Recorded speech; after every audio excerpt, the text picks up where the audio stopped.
Tell us briefly about this new book and what propelled you, sir, to write it. It's called The Greatest Show on Earth. It's about the evidence for evolution. My previous books have assumed that evolution is true and looked at various aspects of them. This is the first of my books that's really laid out a complete list of the evidence as to how we know that evolution is a fact. OK, what sort of reaction have you had so far, if you don't mind me asking? Very good reaction. It went straight to the top of the British bestseller list. It's been on it for 2 weeks now, and obviously selling extremely well and getting very good response. Well done you. I gave you a good old marketing push there. So let's move on. From our viewers tonight, and as I say, lots and lots and lots of questions coming in. No surprise there. Pi wants to know, is it human nature for man to seek his origins? I think it's possibly human nature to be curious. We do have big brains. We have an emergent consciousness, an emergent curiosity, and so to seek our own origins is a very natural thing to do. Yes, I think you could call it human nature. All right. Shriram says that if evolution were just a matter of survival, bacteria would do much better than anything else, he or she says, and asks the question, why did humans evolve at all? Well, survival, of course, is what it's all about. There are lots of different ways of surviving, and given that bacteria survive extremely well, most creatures are bacteria, as a matter of fact, and we ourselves are largely made of bacteria. But given that bacteria are making a very good living the way they do it, there are other ways of making a living, and lots and lots of ways of making a living. Herbivores eat plants, carnivores eat herbivores, insectivores eat insects.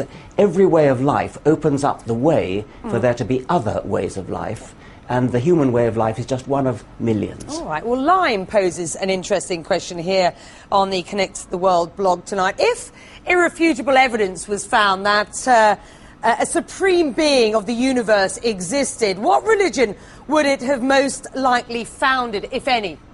What an absurd question.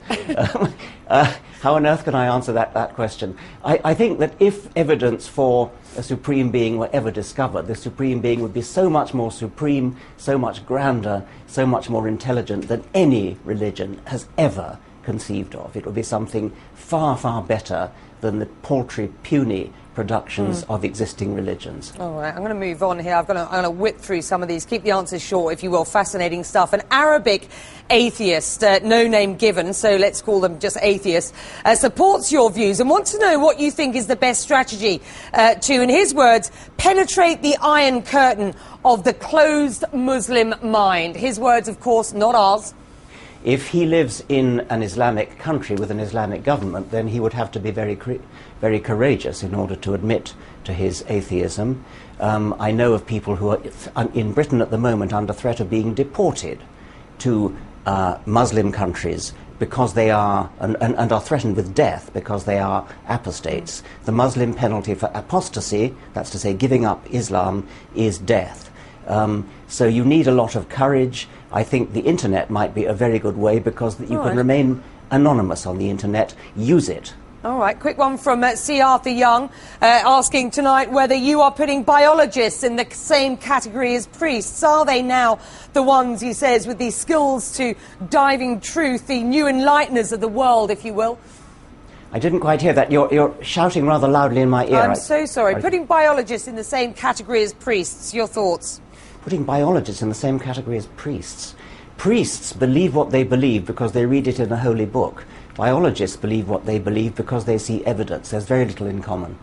All right, and finally, let me give you one more. Wasif suggests that it doesn't have to be an either-or debate. He says there is a God and there is a science. Your thoughts, Richard, finally? Well, I don't think there is a God, but in any case, my latest book, The Greatest Show on Earth, doesn't dispute the possibility of there being a God. It's all about evolution and creationism, and it can be read without disagreement by any religious person, because the sensible religious people, at least, also believe in evolution. And Richard Dawkins, with that, we leave it there. We thank you very much indeed. Thank you very much.